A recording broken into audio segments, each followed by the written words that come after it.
अरे जगाच्या पाठीवरती माझ्या मायबापानो असा क्रूर मृत्यू आपल्या देशासाठी, देवासाठी, धर्मासाठी, सत्य सन्मानासाठी, हिंदवी स्वराज्यासाठी पत्करलेला संभाजी राजा हाय अलौकिक मरण.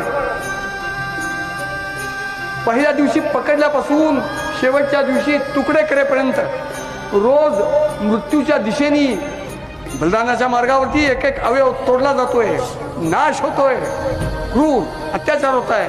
हे झुकले नाही, दमले नाही, नमले नाहीत, माघार नाही, शरण नाही. किती किती अरे तलवारीपेक्षा धारदार, बाणापेक्षा टोकदार, सूर्याच्या चटका लावील असला सगळा आतला आग रग ठग आहे त्यांच्या. शिवछत्रपतींचा छबा बलिदान एके दिवशी झालेलं नाही आहे. पकडल्या क्षणापासून शेवटच्या दिवसापर्यंत 30 दिवस बलिदानाच्या मृत्यूच्या मार्गावरती बलिदान करत चाललाय. एक दिवशी त्यांची श्रद्धांजली, बलिदान जर 30 दिवस तर त्यांना श्रद्धांजली 30 दिवस राहिली पाहिजे.